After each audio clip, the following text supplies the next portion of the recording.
Қайырлы күн достар, ассалаумағалейкум, есенделу екен. Келесі бағдарлама сауатты бол. Бүгінгі тақырыбымыз қаржылық сауаттылық, қаржылық алаяқтық, жалпы қаржының маңында. Қазіргі таңда осы жастармен жұмыс жүргізгеннен кейін көптеген осы мәселеге тап болып келіп жатырмыз. Жалпы соны аудиторияға жеткізгіміз келеді.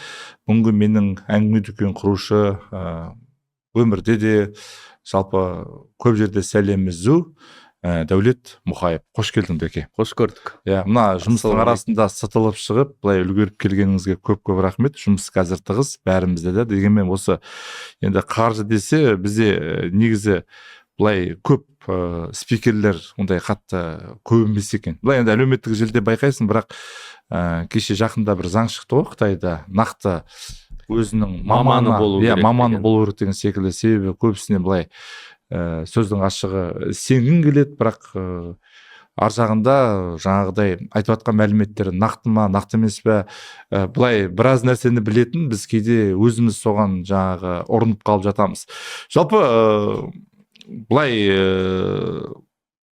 қаржылық сауаттылық дегенді қарапайым адам қалай түсіну керек? Бір-екі сөзбен. Кезінде осы әлеуметтік желіде белсенді болдыңыз, жаңағы депозитке байланысты көптеген ұсыныстар. Негізі ол жақсы кейс, біреулер ұзағынан тыңдай алмайды.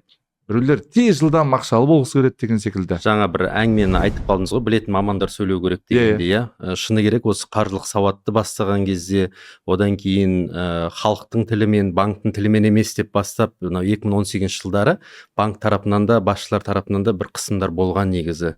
Сол кезде көбімен ойлайды екен, журналист, телевидениеде жүргеннен кейін болмаса түрлі ютубтарда осылай сұхбат бергеннен кейін, соны маған айтады да, сен неге бересің деген секілді. Енді қарасақ, сол кезде мен айтам, неге мен бермеске? Мен өзім мамандығым бойынша экономика ғылымдарының мысалы магистрі, бакалаврды да бітірдім.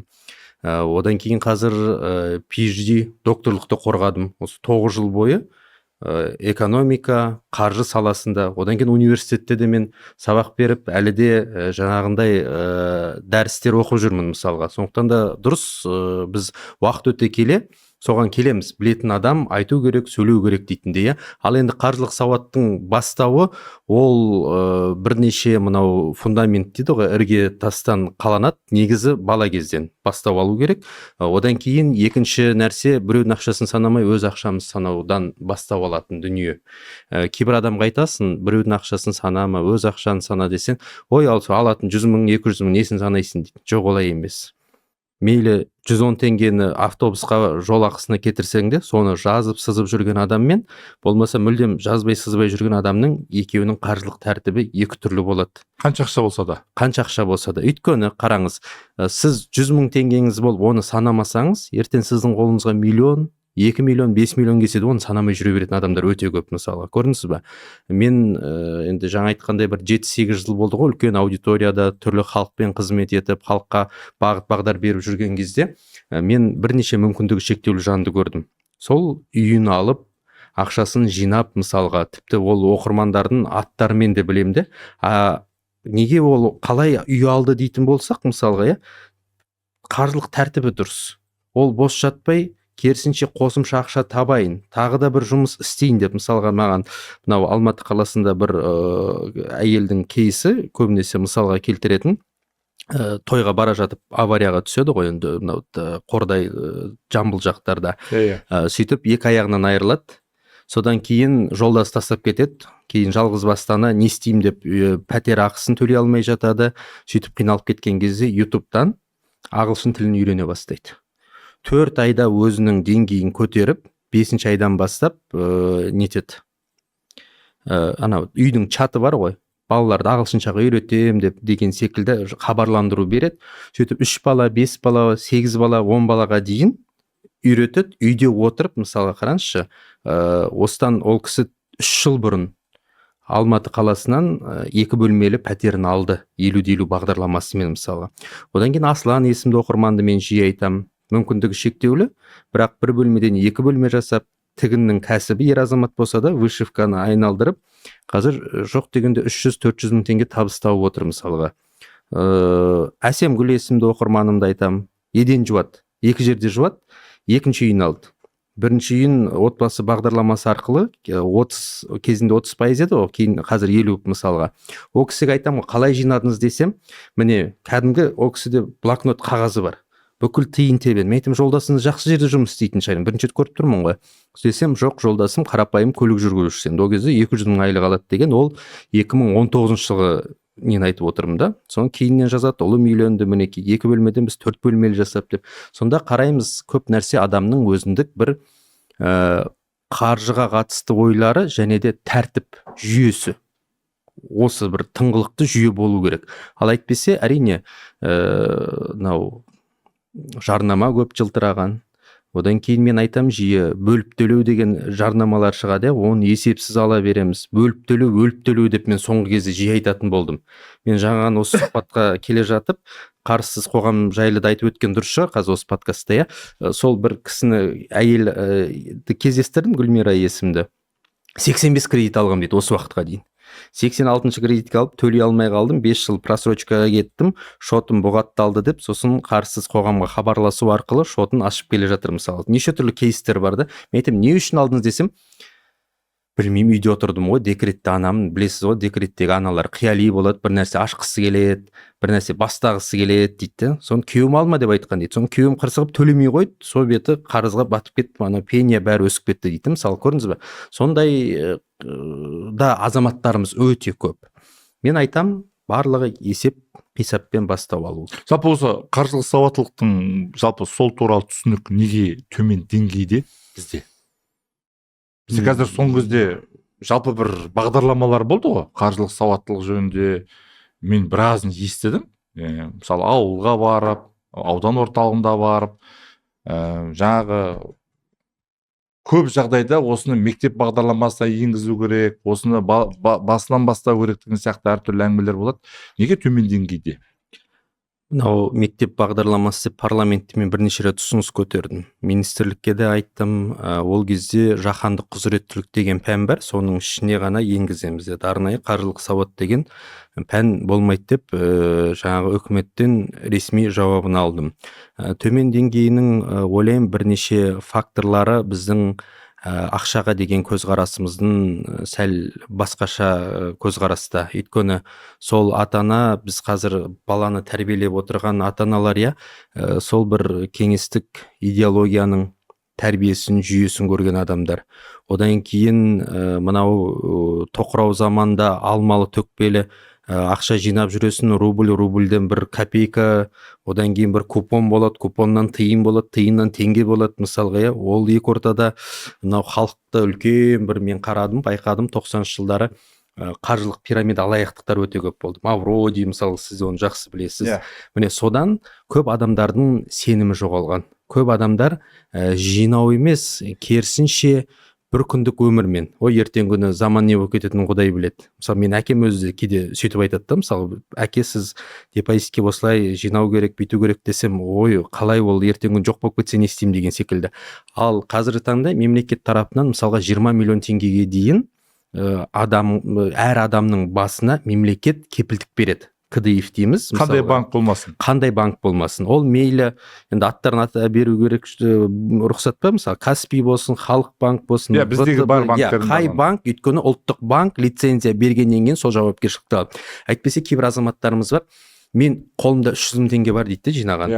Сол 300 мың теңгені қай банкке салсам болады, ол ертең банкрот болып қалмайтын дейді. Көрдіңіз бе? Сонда 300 мың теңгесі болса да, солай қорқынышпен жүретін адамдар бар да. Мысалға, мен айтам, сіз не үшін қорқасыз десем, ол адамдардың көбі сол 90-шы жылдардағы әңгімесі айтады. Кезінде, осы жоқ болып кетті, су болып кетті, топан ақша болып кетті деген әңгімелерді мен жиі естимін де мысалға. Ал жақсы, ал енді мынау 98 болмаса 2000-нан бері қарай жастарды мен тыңдасам, керісінше олардың сенімі бар. Олардың қаржылық тәртібі, жүйесі бар. Қосымша ақша табады. Олар тіпті мен бином мектептеріне барған кезде, Астанадағы бірнеше гимназияға барғанда, 89-шы мектептің өзіне барғанда, сонда балалар маған сұрақ қойғанда инвестиция, қор биржа, мысалға, Лондон қор биржасы, болмаса Нью-Йорк, Насдак деген секілді әңгімелерді айта бастайды. Мен қуанам. Бұл балаларды биткоин жайлы айтады. Бұларда сондай бір қаржылық сауат тәртібі қалыптасып жатқан секілді. Енді көш жүре түзеледі дейді. Одан кейін екінші нәрсе бар. Бізде бір бар ғой, жұрттан қалмау керек деген жаман әдет бар. Қазір мен осыдан 3 күн бұрын, 4 күн бұрын ғана студенттермен бір университетте кездестім. Бәрін телефонын жинап алдым мен, мені тыңдасын деген немен. Телефон білесіз бе? 94-95% iPhone мысалға. Және соңғы үлгідегі iPhone. Соңғы үлгідегі енді 15, арасында 1-2 студентте 16-17 де болды. Менің өзім тіпті мына бертін келе 2009-2012-нің өзінде студенттерді қарайтын болсам, мен өзім студент кезімде ең мықты телефон 2-3 студентте болатын. Қалғандары анандай тіпті камерасы несі жоқ. Қазір не болып кетті, бір жарыс заманы болып бара жатқан сияқты. Жұрттан қалмау. Ана айфонға қарап бәрін жағдай жақсы деуге бола салады. Бірақ әр қайсымен сөйлессең, айтатын әңгімесіне анауда ұстайды, мен де қалмайын дедім. Болмаса бөліп төлеп алдым. Сол үшін бастысы төлеп отырмын, стипендиямнан, шәкіртақыдан төлеп отырамын деген. Ол жай ғана бір телефон мысал. Тура сол секілді тойдың мәселесі. Той дегенге біз енді кейде мені асабалар жақтыртпайды, ұнатпайды, бірақ мен жиі айта берем, 5 сағаттық тойға 5 жыл төлейтін кредит алмаңдар деймін. Оның барлық есебі болу керек. Жағдайың бар ма, стадионда той жаса? Яғни сонда былайша айтқанда бізде осы жарысу, бәсекелесу, бір-бірінен озу деген осындай бір мәдениет қалыптасты ма бізде? Қалыптасты, өйткені ұят болады дейтіндей дүние өте көп. Ол сол айналып келген кезде жаңағы сол 90-шы жылдардағы ар жақ бер жағындағы азаматтар дейді ғой, осы жалғыз ұлым ма неге жасамасқа, жалғыз қызыма неге жасамасқа деп көп ата-аналармен сөйлескен кезде, енді сол анау жалғыз бала болғаннан кейін болмаса ұят болады деген, сол ұяттан аса алмай жүреді адамдар. Мүмкін бір ұрпақ ауысқаннан кейін бұл керек болмай қалатын шығар. Мүмкін уақыт керек шығар. Уақытты да ойлау керек. Өйткені жаңа айттым ғой, сол жастардың арасындағы олардың барлығы айтады, ол не үшін деген секілді пікір қалыптасады мысалға, мен жасамайын, болмаса жасасам да шағын 50 адамға, 40 адамға жасаймын деген. Енді ол да бір айта берген сайында құлаққа сіңісіп бір не келетін секілді уақытпен. Мен ойлағам, пандемияда кішкене бір өзгереміз ба деген секілді, жоқ, пандемияда ғана біз аз болмаса той жасамаған кездер болды, бірақ пандемиядан кейін қайтадан аста төк. Бұл кәдімгі үлкен индустрия ғой. Мен де енді былайша айтқанда аса қатты, мен өз басым той жасамаған адаммын. Негізі маған да тума-туыс бар, жора жолдас бар, бәрі айтады, сен неге жасамайсың? Білмеймін енді. Мен бір шағын ғана өзім бір отырыстарды ұнатам, үлкен той деген ол бір, ол жерде әңгіме ақшада, әңгіме неде емес, білмеймін, бос уақыт сияқты көрінеді. Мен өзімнің пікірім, талай бұл туралы да сұхбаттар беріп жүрген кезде айтып жүреміз, бірақ енді ол тоқтамайды. Қазір бірақ кейбір ауылдарда мен естіп жүрмін, шағын той, мына аулада өтетін той, баяғана бір туған туыс бір палаткада өтетін тойдың бір, оның да бір өзінің құндылығы бар еді. Мысалы үшін жаңағы ас дайындаған кезде ол бір кәдімгі бір еріктілер ғой, сол ауылдың келіндері, сол ауылдың күйеу араласу, құраласу, әңгіме айту. Мына жерде келесін, сосын тұрып алып, сол жерде анау не алыпты, кім қандай тамада жалдаған, қандай әншілер келді, жаңағы тойдың үстіндегі сыйлайтын жаңағы сыйлықтарына шейін соны қарап отырады. Сосын мен мысалы енді тойға шақырады, амал жоқ баратын тойлар болады. Сізде барасыз ғой, ұят болмасын деп, жоқ, енді бір сөздің ашығын айтайын, биыл кішкене көбірек балдым, былтырлар тіпті барғанымда жоқ. Енді бірге туғанның тойына барасың, енді амал жоқ. Мен тойға барғандағы міндетім, мен суретке түсем. Мынау келіп деді, сосын сөйлегім келмейді тойда. Мен сөздің ашығы, мен не айтамын деймін бе, кейде танымайтын, андай бір аса қатты танымайтын тойларда тіпті бір аса қатты сөйлегім де келмейді, бірақ амал жоқ. Енді бұның бір жаңа сауаттылықтың, енді қазір таңда ақшаны мынадай жағдай бар, осы жөнінде сөйлескім келіп еді. Қай бір жылы, осы 7-8 жыл бұрын бір жаңағы жұмыс жасадық, бір уақытша жұмыс жасадық. Сол жерде бірнеше эксперттер келді, әртүрлі. Сол кезде бір белгілі қазіргі мүйізі қарағайдай бір банкте жұмыс жасаған бір орыс тіліндегі қыз келді. Сол жерде жұмыс жасаған, пиарында жүрген екен. Сол кезде айтады, мына колл-центр деген бар ғой. Енді қазір колл-центр бар ма жоқ па? Бар, бірақ бұрынғыдай емес. Қазір енді көбінесе application'ге кеттік, жаңа қосымшаға қарап. Сол кезде сұрақ қоятын адамдардың 70% қазақ тілді дейді. Бірақ сол қазақ тілді аудиторияның 90% кредит туралы сұрайды дейді. Ал жаңағы орыс тілінде хабарласатындардың 80-90% депозит сол туралы сұрайды дейді. Осындай баланс бар деп ол ішік күйеді. Енді бұл жерде сауаттылыққа байланысты келіп тұр ғой. Мен бір мысал, өзімнің басымнан өткен бір мысалды айтқым келеді. Мысалға, о кезде мен тіпті студентпін. Студент кезде мен шыны керек банктерді көп нететінмін. Қарап, қай банкте депозит, қай банкте ипотека деген секілде өзіме тәжірибе жинақтау мақсатында. Мынау Алматыда, орбитада Каспий банк болатын. Сол жердегі жаңа менеджерлерден кеңес алып, қосымша график, несие алсаң қанша төлейсің. Өзім үшін тәжірибе жинақтап жүретінмін. Сонда бір орыс әжемен танысам, сол орбитадан көшеде жабайы базар дейміз ғой енді. Сондайда ол апам жаңағы қызанағын, қиярын банкілеп сатады. Сонымен одан мен бір алам, екі алам сөйтіп жақсарласып кетті деген. Сосын менде бір сұрақ туындады ол кісіге. Сіз енді зейнет жасында сіз мына ақшаны қалай нетесіз, қанша пенсия аласыз деген сияқты әңгіме сол кезде. Қанша 70-80 мың алам деп әңгімесін айтып тұратын. Мына ақшаны бәрі мен неге салам дейді, Каспийге, депозитке. Менің көзімше, өйткені мына жерде міне даласы тұр, мына жерде банк тұр, сол депозитіне салады. Ал сол жердегі азаматтардың қайтадан депозитке сол айтқаннан кейін маған қызық болды. Өзім бір осы банктың несіне жай 3 сағаттай отырайыншы, көрейінші. Сонда қайтадан қазақ тілді аудитория, сол өзіміздің қазақтар несие алуға келеді. Болмаса ана терминалға несиені жабуға келеді. Погашение кредита деп таңдайды.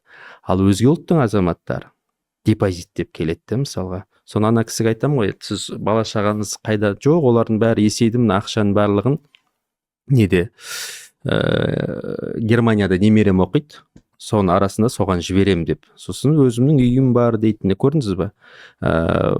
Сондай дүние қалыптасқан. Одан кейін жаңа айтып қалдым ғой, біз инвестиция, түрлі компаниялардың акцияларын алу керекпіз деген секілді. Бізде брокерлік шот деді ғой. Сонда қазақстандықтардың 6%-інде ғана брокерлік шот бар. 6% халықта. Мысалға, ол Австралияда 47% екен, ақш-та 53-54%, 56% деңгейінде жаңа инвестициямен айналысатын азаматтар. Бізде 6%. Яғни биржаларға... биржаларда сол акцияларды алып қойдың. Apple-дың, Microsoft дейтін, 6% қана. Енді мен үшін қызық болды ол. Сол 6%-тің ішінде кімдер бар десем, өкінішке қарай қазақ аттар, қазақ фамилиялар өте сирек кездеседі, көрдіңіз бе? Сондықтан енді әлі де жетелеу керек, әлі де айту керек. Мен енді үлкен бір мақтанышпен айта аламын. Өзімнің аудиториямда 1.100.000 оқырман бар ғой. Соның ішінде басым бөлігі жинаққа үйреніп қалды, басым бөлігі отбасы банктің екенін түсініп қалды. Әйтпесе басында қиын болды. 2018 жылдары мен жаңа үлкен аудиторияға жайлап бастадым ғой. Сол кезден де жаңа айтқанда әңгіменің басында банк тарапынан да қысым түседі. Одан кейін халықта айтады, қалай ол 3 жыл жина дейсіңдер, 3 жылда кім бар, кім жоқ дегенде өзінің тәртібі бар. Ол кезде Жилстройсбербанк. Сен алаяқсың, бертен банк жоғалып кетсе не істейсің дегенде мен ойладым, мынау қиын екен. Мен болды ештен айтпаймын, Инстаграм жабам дедім. Өйткені менден ондай неге иммунитет қалыптаспады. 24 мың аудиториям бар еді. Бірден енді бірнеше танымал адамдар, соның ішінде Дана Нұржігітке рахмет, мысалға Дана апайды үнемі айтып жүремін. Бірігіп көп шықтыңдар. 100 мың болып кетті енді оқырман. Сол кезде ана сұрақтарды көрсеңіз ғой, жаңағы айтқандай тура колл-центр болдым ғой мен. Бірақ сол Инстаграмды жабам дедім де, керісінше Дана апай жаппа, тек алға жүре бер, кейін осы халқын саған рахмет айтады деген кезде, енді шыны керек, әлі күнге дейін рахметін айтып, әлі де бағдар беріп жүрген азаматтарымыз өте көп қой. Тіпті менің сол оқырмандардың арасында бір кісі болды, зейнет жасында 7-ші үйін алды. Қараңызшы, міне мен оқып жүргеніне 5 жылдай болды, 7-ші үйін алдым деп алғысын білдіріп жатыр. Мен ол кісіге күлемін, сіз кішкене шетелге демалыңыз, болмаса коммерческий помещение алыңыз ныстан деген секілді өз бағдарын бересін де. Енді әр адамның деңгейіне байланысты ғой. Бірақ менің бір түсінгенім, айта беру керек, одан жалықпау керек. Кейде мен ұрсып жіберетінім де бар мысалға. Көп оқырмандарым көбінесе 3 үй алады, 7 үй алады деп жатсың, үйден басқа ештеңе алмай ма? Алатындар бар. Ол азаматтарға жаңа айтқандай мен нені үйретіп жатырмын, жайлап инвестицияны. Қор биржаларын айтып түсіндіріп, биржа ол базар екенін, базарында уақыты бар, ашылатын. Бірақ енді біздікі мына көбінесе Американың Нью-Йорк қор биржасын алғаннан кейін бізде ол түнде таңға жуық істейді ғой, мысалы, соны да түсіндіресің. Ол неге түнде деген секілді. Шығыста Азия, мысалы үшін Жапониядағы Гонконг, мына сол жақтағы мысалы қор биржалары да бар, мысалы. Олардікі таңғы, мысалы, бізде таңғы 6-ларда басталады. Мен де бір досым айналысқан, сол кезде қарап отырған. Ол да бір кәдімгі басында көз қорқақ, қол батыр дейді ғой, анау көзді үйретіп, онымен де біраз. Ең бастысы бұған бір уақыт керек, және үйрену деген бір не керек сияқты, сондай бір ынта. Сосын ол азартқа да түсіп кетпеу керек. Мысалға инвестицияның да түрі бар, мысалы трейдинг бар, Онда бір лудоманға айналып кетпей ме? Бар. Трейдинг, мысалы, мен көбінесе айтамын, ұзақ мерзімді инвестиция ретінде қарастырыңыздар. Мысалға кейде айтамын да, бір артық ақшаңыз болса 5-6 акция алыңыздар, ұмытып кетіңізші сәл. Мүмкін 5 жылдан кейін, мүмкін 10 жылдан кейін еске түсірген кезде кәдімгі ол өсіп тұратыны анық. Енді мықты компанияларды көбінесе кеңес бересінде. Мынау трейдинг деген нәрсе бар. Трейдинг деген ол алып сату ғой. Сіз бүгін алдыңыз, анау корректировка нелерді қарап отырып, немесе әлемдік жаһандық жаңалық, тіпті Дональд Трамптың өзі бірден айтып қалса, білесіз, акцияның өзі түсіп, кейде көтеріліп кетеді мысалға. Енді соның барлығын саралап отырған адам түсінеді. Қашан арзандайды, қашан қымбаттайды деген секілді, Сондайда кейбір азаматтар бар, осыны лудомания, яғни азартқа түсіп кететін адамдар бар. Онда өзінің бір шегі бар да, мысалға. Сондықтан бәрінде байқау керек. Ол жерде кез келген нәрсенің азарты болады ғой, былай қарасаңыз, махаббаттың да азартына түсіп кететін адамдар болады, діннің де азартына түсіп кететін азаматтар болады, мысалға.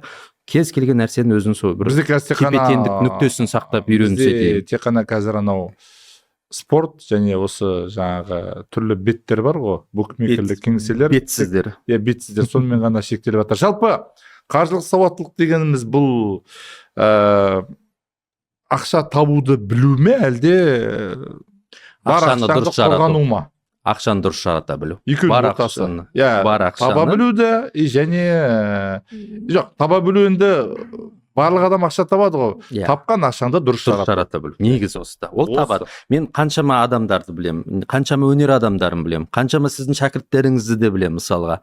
Бірақ өз аттарында әлі де үйлері жоқ. Бірақ жаңағы айтқандай киноға түскенде гонорарлары қаншама, ал енді соның барлығын есептеп дұрыс тауып жатыр енді. Бірақ оны дұрыс жарата білгенде үйді де алатын еді, мүмкін көлікті де. Кейбір азаматтар бар, енді мен үнемі ашық айтамын, менің депутаттық ресми қолға түсетін жалақым 780 мың теңге, Есен мырза. Мен сұраған жоқпын. Жоқ, сұраған жоқ, мен оны ашық айтамын. Бірақ мен сондай табыс табат отыра, менен де көп табатын таныстарым бар, кәсіпте жүрген адамдар бар, Кейде айдың аяғында болмаса ортасы менен қарыз ақша сұрайды. Мен айтамын да, сендер кішкене үй алсаңдаршы, менен көп табасыңдар. Сонда бұл жердегі тәртіп, әдет ол дұрыс жаратуда, дұрыс мақсатта. Дұрыс, енді жалпы қаржылық сауаттылық керек. Мен соңғы кезде бір әлеуметтік желілерді қараған кезде түрлі инвестиция туралы, жалпы қор биржалары туралы біраз лайфхактарды айтады. Енді шында да кейбіреуін қарасаң, шында да бір ыңғайға келетін сияқты, көңілге қонды дүниелер бар. Енді оның жаңағыдай отырып, нақты сол мәселе болмаса, біз ат үстіне өте кетеміз ғой. Себебі менің өзімнің де қаржы жұмсау өзімнің нелерім бар, тәсілдерім бар. Енді мен әзірге ешкімге бөліскен жоқпын, себебі бөлісіп қойсаңызшы, біз де біле жүрейік. Жоқ, енді сол енді көбіне емес, жалпы осы уақытқа шейін енді әртүрлі бағытта жұмыс жасадық. Негізі фокусты азайтып, нақты жұмыстарға уақыт берген дұрыс. Кейбір арманыңдағы дүние шамалы уақыт тоқтатып, бір уақыт келген кезде соны көтерсең, нәтижесін береді. Кейде қызуқандылыққа салынып, болды, жасаймыз деп жатсақ, ол сөздің ашығы, ол өте тиімсіз болып шығады, және одан сен көңілің алып қояды. Осындай жағдай. Енді қаржылық алаяқтыққа оралайық, жалпы оралғанда келейік. енді қаржылық сауаттылық бізде төмен деңгейде, қазір қаржылық алаяқтық өте жоғары деңгейде болып тұр. Соңғы кезде осы жақында шыққан бірнеше миллиард кәдімгі адамдар алданған, қаншама дүниелер болып жатыр. Жаңағы бір ғана мысал өткенде осы әлеуметтік желіде байқадық. Алдымен жаңағыдай әдемі сөйлейді, осындай осы жерге салсаң, енді жаңағы мына биржа туралы да сондай бір кәдімгі шығып әдемі сөйлейді. Жақында бір танысымыздың осындай жағдай тап болды, осындай түсіндіріп жатыр, күшті екен деді. Мен тоқтат дедім. Сен қазақша сөйлеп көрші дедім да бірінші. Себебі содан қазақша сөйлеген екен, ол бірден жаңағы ыршып түскен. Неге сен бағанан бері орысша сөйлеп отырып бірден қазақша сөйлеп кеттің деген сияқты. Содан мен телефонды алып сөйлестім. Сендерде бізде екі тілге рұқсат берген міндетті емес, президент осылай айтады. Мен айтамын, допустим, мен сен түсінетін орысша мен де түсінемін, бірақ сен жасың нешеде? 35-те. Мен айтамын, мен тұрған Қазақстанда жалпы осы уақытқа шейін кез келген қазақстандыққа сәлем берсең, ол қазақша қайтарады. Рахмет деген сөзді біледі. Сосын жалпы кейбірге жаңа нәрселерге бізде енді сөздің ашығы керек, осыған мән беру керек сияқты. Енді қазір соңғы кездері бұны да үйреніп алыпты. Бірінші кездері бот қоятын еді қазақ тілінде. Қазір қазақша сөйлейтін адамдар да пайда болған. Осы алаяқтықпен енді қазіргі таңда құзырлы органдар жұмыс жасап жатыр, бірақ күш жетпейтін секілді. Себебі өте көп арнайы бір жаңағы бөлімдер ашылды. Олар да бірден бұрыннан 20-30 жыл жұмыс жасап кеткен адамдар емес қой. Олар да бізбен қатар оны үйреніп жатыр. Қазір кибер қауіпсіздік деген мамандықтар шығып жатыр. Оның бәріне үлгермейді. Алдымен элементарно, яғни болмайтын нәрсемен осы жөнде де талай лайфхактар айтылып жатыр жаңағыдай. Лайфхак деген осындай бір ақыл кеңес дейікші. Ең бірінші неге мән беру керек? Оңай олжа жоқ екен. Бірден байып кетпейтін адам түсіну керек. Бұл жаңағы сіз айтып отқан инвестиция, болмаса қаржылық пирамида, болмаса тіпті сол жаңағы айтқан бәс тігулердің де жарнамалары көп жүреді. Түрлі Telegram, болмаса анау таргетте мысалға, иә. Өйткені бұл жерде екінші бір қиындық VPN деген нәрсе бар. Ол Қазақстанда бұғатталуы мүмкін, бірақ VPN-ді пайдаланғаннан кейін, ол шетелдің интернеті болғаннан кейін, ол біз жаққа да көп жағдайда көріне береді. Және де сол алаяқтардың басым бөлігі негізі шетелде жүреді. Шетелде енді интернет болғаннан кейін ол не талғамайды ғой. Тіпті жер астына да кіріп интернеті болса болды, сөйтіп адамдарды алдайтын азаматтарымыз, алданып жататын азаматтарымыз өте көп. Эмоция бірінші кезекте адамның эмоциясымен ойнайды. Болмаса жаңа айтқан, бірден байып кетесің. Немесе зейнет жасындағыларды алдайды, денсаулығың күшті болып кетеді деп. Енді әркімнің өзінің болі дейді ғой орысша айтқан кезде, сонысымен ойнайды эмоцияға. Біз сияқты орта жастағыларды керісінше тез байытам дейді. Көрдіңіз ба? Соған сеніп, еріп, жаңағы кодын барлығын айтып, бүкіл мәліметін беріп қоятын азаматтар бар. Оның бәрін қанша айтып жатсаң да сеніп қалдым дейтін адамдар бар. Енді біз мынау парламентте соңғы бір заңдардың несін айтып өткім келеді, халыққа пайдалы дейтін, иә. Қазір таңда онлайн несие рәсімделетін болса 600 мыңнан асқан сома, ол ақша қазір бұрынғыдай бірден шотыңызға түспейді. Қазір таңда ол 24 сағатқа бұғатталады.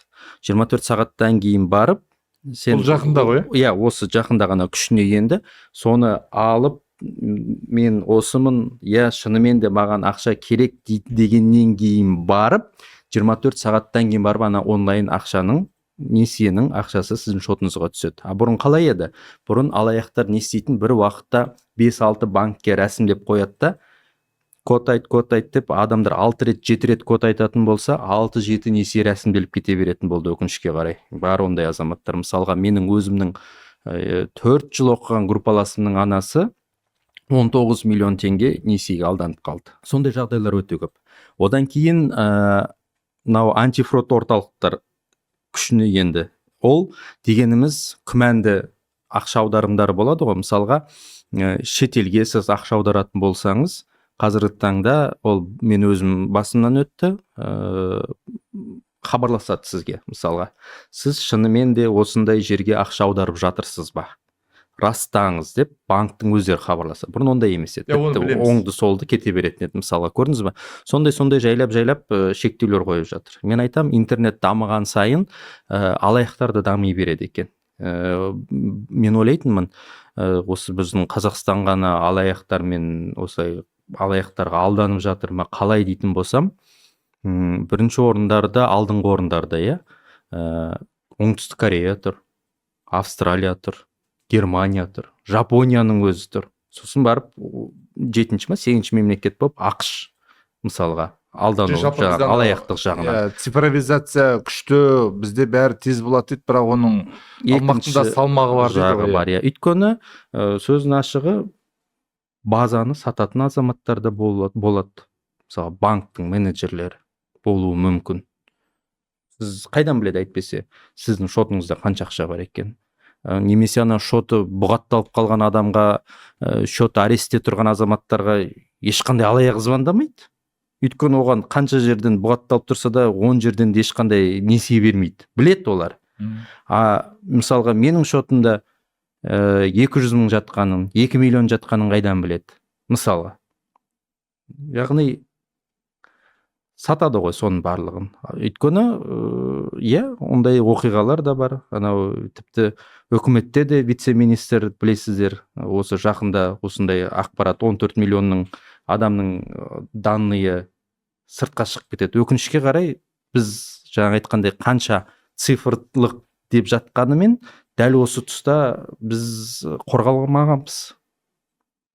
Қорғалуымыз да қиын. Бірнеше рет шықты ғой, анау бір электронды почта, мысалы, толық ақпарат жоқ, бөт тоқтаңыздар деп. Енді қазір қайсысына сенеріңізді білмей қалдық. Негізі, енді осындай жағдай бізде көп болып жатыр. Түрлі кейстер бар, түрлі оқиғалар бар. Негізі осындай түсіндіру жұмыстарын енді мемлекет тарапынан, бұқаралық ақпарат құралдары әркім жұмыс жасап жатыр. Негізі қаржы ұйымдары да өздері осындай түсіндіру жұмысымен айналысу керек пе? Айналысу керек, негізі айналысып та жатыр. Бірақ қатты эффектісі жоқ қой. Жетпейді ғой. Өйткені білесіздер, банктың тілі бәрібір де ауыр тиеді көп адамға. Болмаса түсінбей жатады. Сондықтан бұл жерден де тек қаржы ұйымдар емес, қоғам белсенділері, мен де өзім қаншама айтып жатқанымен, Есен аға, менің түрімді пайдаланып, кезінде анау парламентте депутат болған кезде бізге куәлік берді ғой. Соны мен салып қойғам Инстаграмға. Міне осындай куәлік береді екен деп. Соның фотосын алып, не істейді? Мен халық, міне депутатпын, сіздің несиеңіз жауып берем деп шештім. Мен жаңағындай, сіз комиссия төлеңіз 20 мың, 30 мың деп сөйтіп алдап кететін азаматтар. 30 ұтып алдым дейді. Менің өзімді.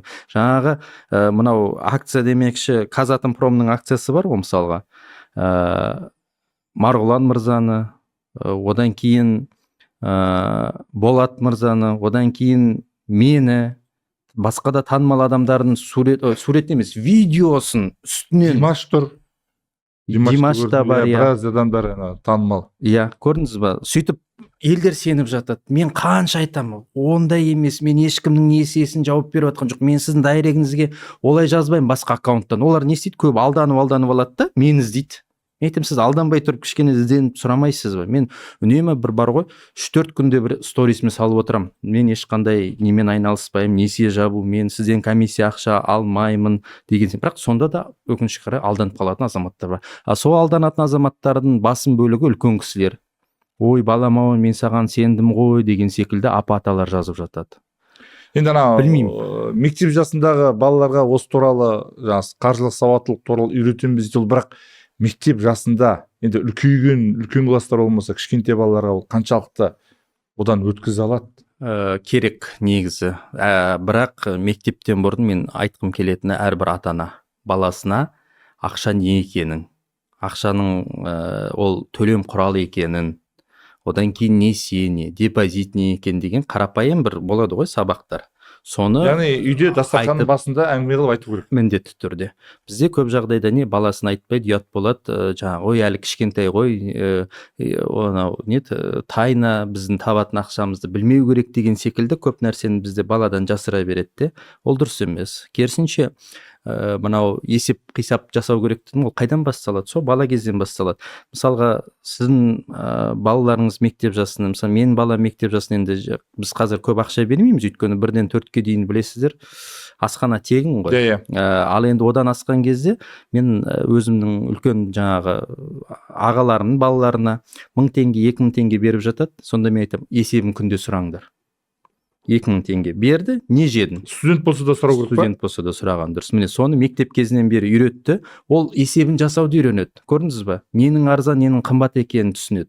Сол отбасылық бюджетті түсінген бала, мысалға, әкесі 200 мың табады, анасы 100 мың теңге табады, 300 мың теңге тауып отырған отбасыда баласы ешқашан жыламайды. Маған 600 мың болмаса миллион тұратын айфонды алып бер деп бала ешқашан жыламайды. Өйткені ол түсінеді.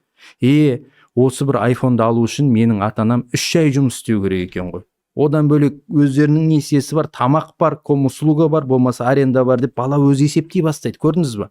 Бізде оны айтпаған сайын, кейде сол балаларға барлық нәрсе оңай, жеңіл келетінін сондай ой қалыптасып қалады да. Керісінше біз балаға түсіну керекпіз. Ақша ол жаңағы еңбекпен келетінін, ақшаның құны болады, болмаса нарықтық экономика. Нарықтық экономикада не? Инфляция бар, девальвация бар. Ол не екенін, қалай екенін, я? Бізде өкінішке қарай, білмеймін енді, кейде ата-аналармен кім жұмыс жүргізеді сонда? Әлеуметтік желі емес қой. Әлеуметтік желі тәрбиелейді деген мен аса қатты сенбеймін. Осы жағы сәл қиындау. Өйткені ата-аналармен енді онсыз да жұмыста жүреді. Тіпті мен қызымның жаңағы ата-аналар жаңағы жиналысына барған кезде жалғыз өзім сопиып отырамын. Мен енді жаңағы мектепте жүрген кезде барған кезде ше, көбісі адамдар таңның атысы күннің батысы жұмыста. Енді әйтеуір ең бастысы тамағы бар. Жиналыс бәрібір күнде болмайды ғой. Енді айына 1 рет болмаса, мысалы біздің мектепте 90-на 1 рет болады да. Сол кезде де мен өзім әке ретінде, жаңа әйелім анасы ретінде міндетті түрде барамыз. Сондай бір ата-аналарда да сәлде болсын бір жауапкершілік болу керек секілді деп ойлаймын енді. Олсыз болмайды. Біз баланың тәрбиесіне деп айтамыз, бірақ сол бір ата-ананы тәрбиелеу кішкене қиын болып тұр. Мысалға менің өзімде де бір жаңа айтқандай бір кейс болды. 50-ден асып кеткен кісі айтады да, мені үйретші осы қаржылық сауатқа.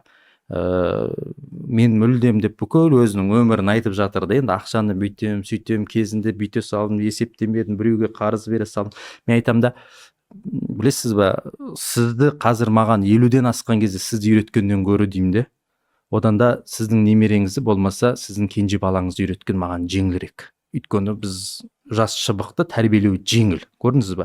Ал енді үлкен азаматтар, білмеймін, мен өзімде туысқандарым да бар, ағаларым, тіпті әкемде де жаңағы бір күн өмірлік не ғой, не дәлгі, бүгін шашпағанда қайда шашам дейтіндей азаматтар болады да, мысалға. Сондықтан қиын тәрбиелеу. Бірақ айта бергеннен де, түсіндіре бергеннен де көзқарас өзгереді екен. Өйткені жаңа айттым ғой өзімнің аудиториямда, мен жина деген сайын, болмаса кейбір азаматтар айтады, сізді көрсем бір 3 бөлмелі үй елестейді маған, 4 бөлмелі үй елестейді. Енді ол да бір жақсы образда ғой, мысалға. Бірақ айта бергеннен өзгереді. Қаржылық сауаттылық бойынша біздің елде енді қазір осымен айналысатын, осында түсіндіретін енді үкіметтік ұйымдар түсінікті, үкіметтік жаңағы қаржылы ұйымдар деген секілді. Осындай үкіметтік емес ұйымдар бар ма жалпы? Және осындай жеке бір тұлғалар бар ма? Осы жөнінде көбірек ақыл айтып, былай жинаңдар деген секілді. Былай бір өздеріңіздің қауымдастық па, сондай бірдеңе бар ма? Осы жөнінде үлкен форумдар өтті ма, білмеймін енді.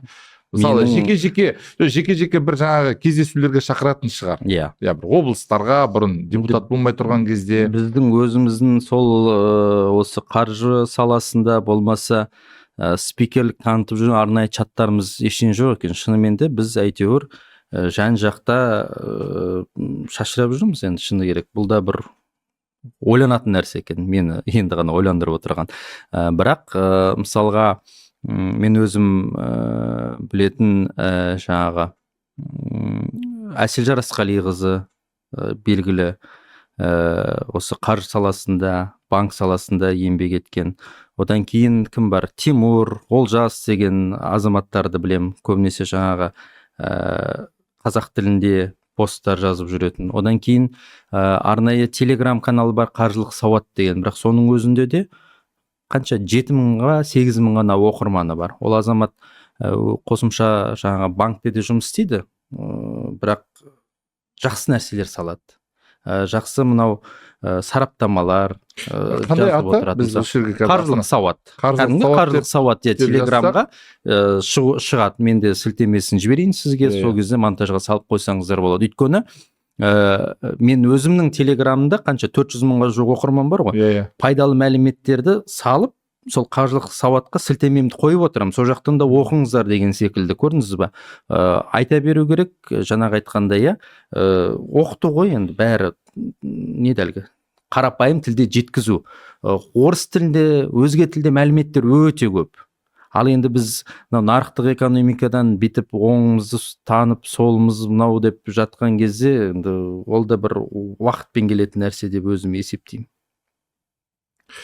Негізі шында да кезінде осы бір пирамидалар көп пайда болды. Ойбай бір 500.000 салсаң, әлі де көп. Бірден бар ма әлі? Оны көп заңмен шектеген жоқпыз ба? Заңмен шектелгенімен формалар бөлек, аттары бөлек. Бірақ сол ақша салу, жинау тәсілі бір.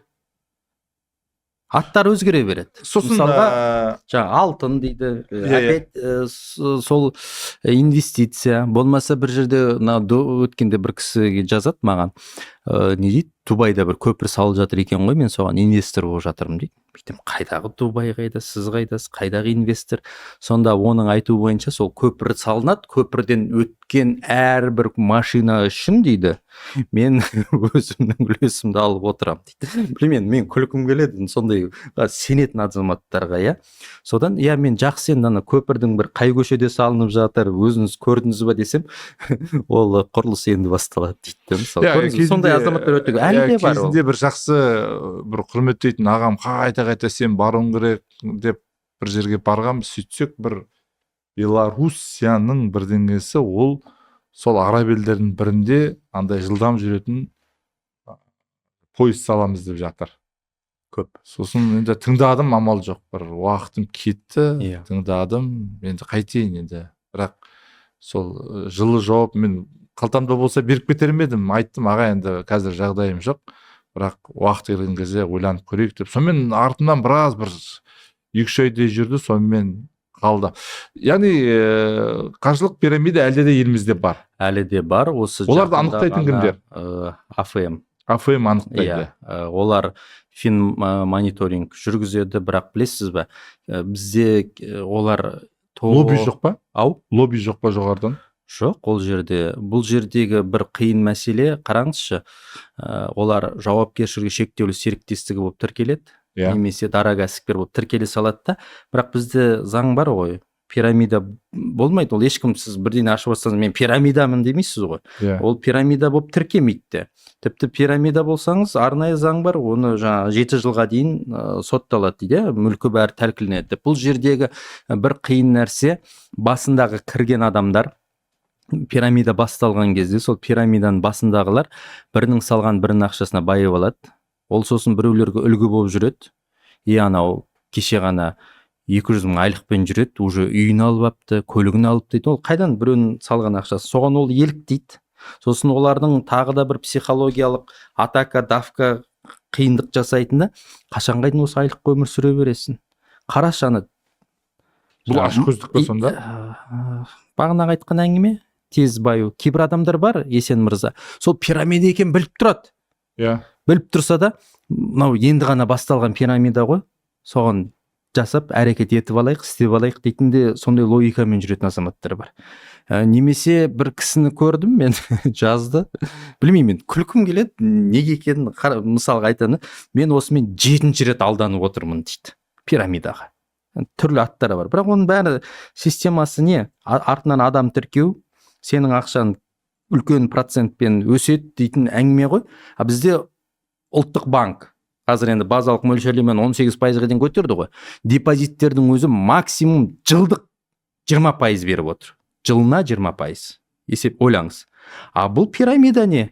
Айына 50% өсіп жатады. Ана артынан 5 адам, 6 адам тіркесен, айына жаңағындай 160%, 200%-пен өсіп кететін пирамидалар бар да. Көрдіңіз ба? Бұл жерде жаңа айтқандай, ашкөздік, екінші бір мәселе бар, білместік, үшінші мәселе бар, еліктеушілік.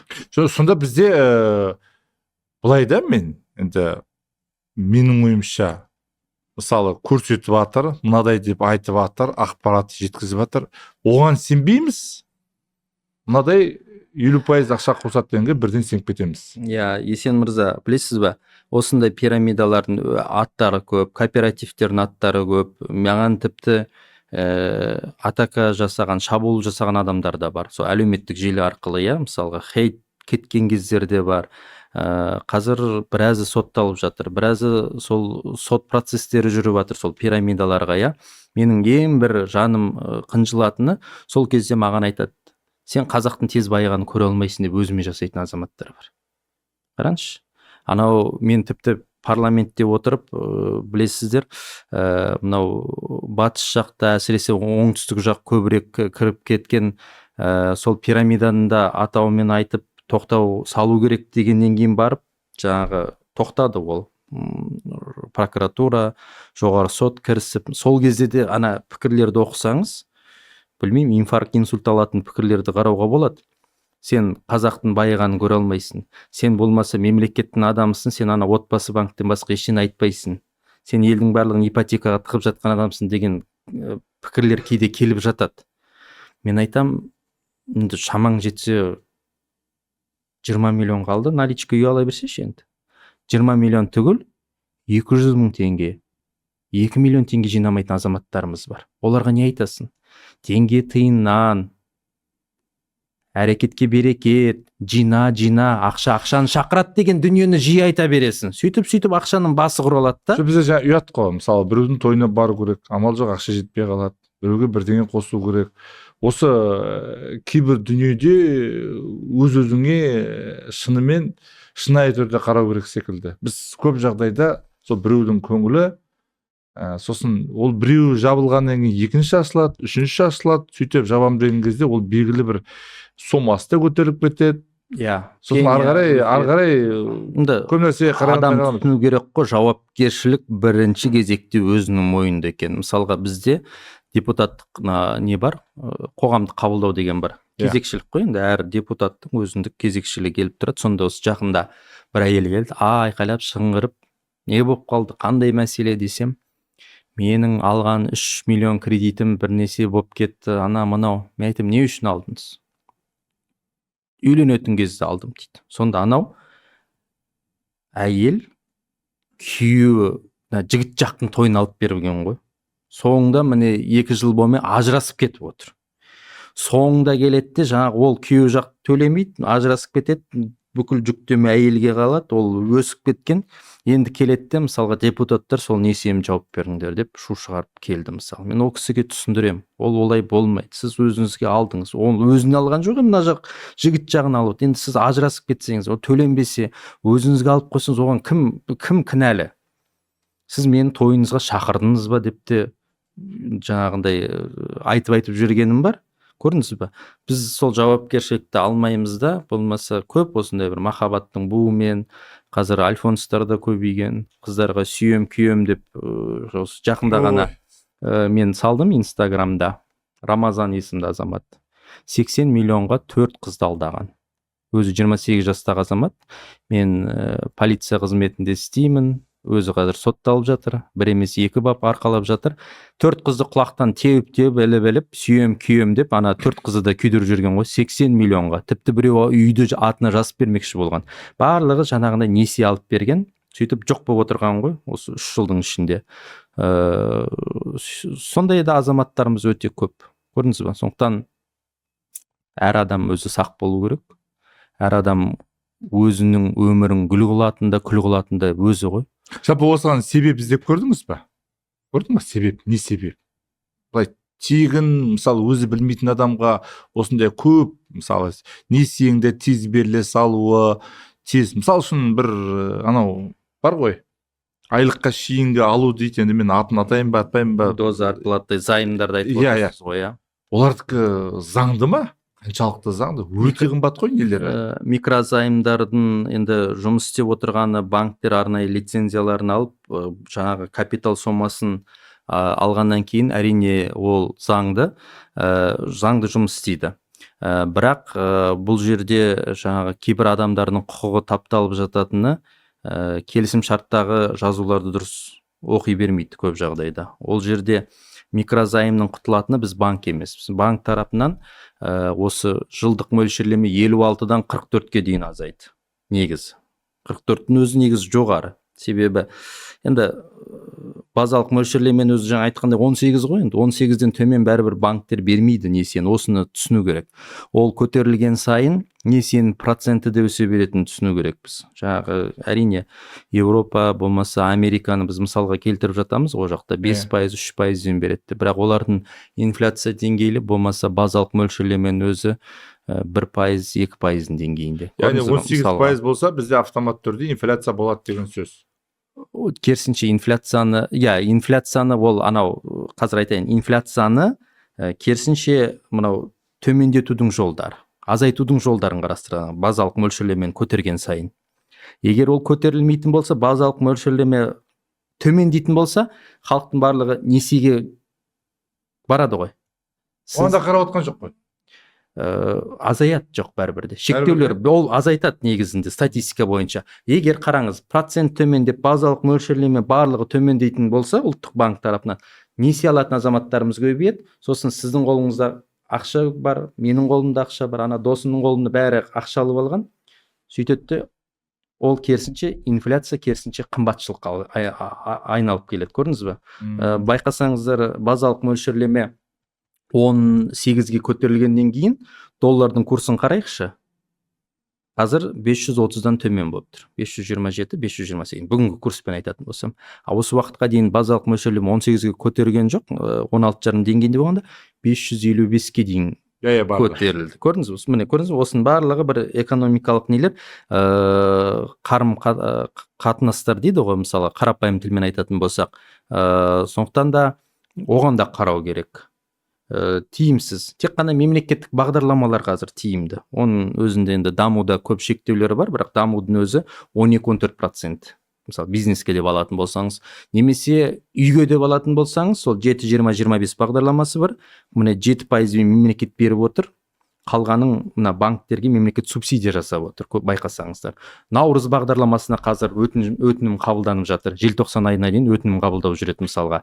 Ол жерде 7-9 халық, бірақ үйдің бастапқы 10 немесе 20%-ін жинау керек. Өзіндік шарттары бар, 5 жыл атында үй болмау керек деген секілді. Соның барлығында мемлекет қосымша ақшасын бөліп беріп отыр. Көрдіңіз бе? Сондықтан қазіргі жағдайда несие алу мүлдем тиімсіз. Осы сөзің үшін, яғни несие алу тиімсіз деген сөзіңізге бола банктер өкпелеп қалмай ма? Енді өкпелейтіндер бар, не істеймін, мен өкпелеп жүрген азаматтар да бар. Мен жаңа айттым ғой, 2018-ден бері небір халық тарапынан да, банк басшылық тарапынан да небір жаңағы хейтті де, қысымды да көрген адам, бірақ аққа құдай жаққа айта беру керек, түсіндіре беру керек, халықтың сауатын аша беру керек деп өзім есептеймін. Жалпы қаржылық сауаттылық керек, яғни қалтаңа қарап кішкене ойлан, жоспар құр, тиыннан тиын құрастыр, несиеге өте қиын жағдай болмаса, немесе бір кәсіп бастап, көзің жетіп, осы кәсіптің кәдімгі бірнеше рет тәжірибеден өтіп барып, сосын барып кәсіп бастайтын болсаң, мүмкін керек болар. Ал негізі бостан босқа несие алмауымыз керек. Жоламау керек, жоламау керек барынша. Сосын жалпы керек па, керек емес па, андай даңғазалықты азайту керек. Көп жағдайда. Жарысуды қою керек. Әр адам жеке тұлға. Әр адамның өзінің өмірі бар. Сіз тағы бір мәселені айтып өткенші, блогерлар. Енді мереде блогер қылдырады ғой. Жоқ, мен көп жоламай отырмын. Сіздің жаңа әріптестеріңіз ренжіп қалады деп. Негізі ана бір енді оны ашықта бәленбай машина ойнатып жатады. Мен соның несін түсінбедім. Анаған топырлатып енді олар сатады, енді оны да халықты да ешкім күштеп алып келмейді ғой, бірақ жаңағындай қызығатын азаматтары болады. Мысалы енді ол бір нені сатады, бірақ ақшасын 2 есе 3 есе де шығарып алатын азаматтар бар ғой мысалға. Сондықтан да оны да саралап ойланып қарау керек біріншіден, иә. Бірақ қанша айтып жатса да кейбір адамдар айтады, ай менің сол кеткен 5000 теңгеме керісінше бір адам үйлі болды ғой, бір адам көлікті болды ғой деп те сондай пікірді қатты ұстанып алған азаматтар да бар. Болмаса сол 5000 теңге 10.000 теңгені садақа дейтін де азаматтарымыз бар, иә, мысалға. Сондықтан да енді әр блогердің өзінің фанаты бар, енді оларға мен бүйтіп нете алмаймын, өйткені оларға да мен жаңа айтқандай сөзге келіп қалатын жағдайлар болады да. Бұл жердегі мен бір нәрсені айтқым келеді, гифтен бұрын жылтырақ өмір блогерлардың. Әдемі шубасын киіп алады, күшті көлік, күшті үйін көрсетіп жатады. Бірақ олар сол контент жүргізу болмаса көрілім жинау мақсатында, жаңа репост дейді ғой, просмотр дейді, соны рейтингін көтеру мақсатында оны жалға алуы да мүмкін. Ондай жалға алатын блогерлар өте көп, мен оны біразын танимын. Сондықтан жылтыраған өмірге алдана берудің қажеті жоқ. Жұлдыздардың өміріне қызыға берудің де қажеті жоқ. Әр адамның өзінің бір проблемасы бар. Әр адамның жаңағы айтқандай, орысша айтқанда болі бар, травмасы бар. Сондықтан да біреудің өмірімен өмір сүргенше өз өміріңізбен сүру керек. Бағанағы айтқандай, өміріңізді гүл етуде, күл етуде өзіңіздің қолыңызда. Әдемі. Енді жалпы жаңағы блогерлер тақырыбы ол өз алдына айтылатын әңгіме. Негізі біраз сұрақтарым бар еді. Мына қаржылық сауаттылыққа, қаржылық алаяқтыққа біраз түсіндірме жұмыстарын, яғни түсіндірмелік бағытта біраз әңгіме айтылды. Көп рахмет. Жұмысыңызға айта беріңіз. Қарсыз қоғам жайлы да айтып өтейінші. Енді мынау президентте мақтаған бір жақсы бір жоба бар, Аманат партиясында қарсыз қоғаммен мен өзім жетекші елге түсіндіріп жүргеннен кейін, егер де шотыңыз бұғатталған болса, 90 күннен асқан просрочка болатын болса, пеня өсімақы өсіп кеткен жағдайда, онда хабарласыңыздар. Нөмірді де қойып қояйық монтажда: 8700 855 85 85. Арнайы 75 заңгер бар, мысалы, бір ғана Астананың өзінде. Әрине қоңыраулар өте көп, қиындықта жүрген азаматтар көп, бірақ қарызсыз қоғамның негізгі мақсаты сол шотты бұғаттан шешу, жаңадан график құрып беру. Одан кейін біз парламентте қабылданған жеке тұлғаның банкроттық заңы бар. Сол банкроттық заңды да пайдаланып, бүкіл қарызынан құтылған азаматтарымыз кейстер өте көп. Бірақ оны біреуі білсе, біреу білмейді. Болмаса жалпы ол туралы біраз ақпарат естідім ғой мен. Айтып та жүрміз, соны көбірек айтсақ екен деймін. Қоғам.фин.kz сайтында сол жаңа менің қаржылық сауаттылық сабақтарым, видео сабақтарым тегін тұр. Соған кіріңіздер, қараңыздар, қаржылық сауатты арттырайық. Әр қазақ бай болсын, әр қазақ дәулетті өмір сүрсін деп мен жиі айтамын. Өйткені не? Бәрі аман, есен болсын дейсің. Аман, есен болсын, жайдарлы жүрсін барлығы. Осымен аяқтайық. Достар, шында да, көп рахмет. Ең бастысы шында да сауатты болайық. Сауатты болсақ, біз біразға барамыз. Көп рахмет. Әмин.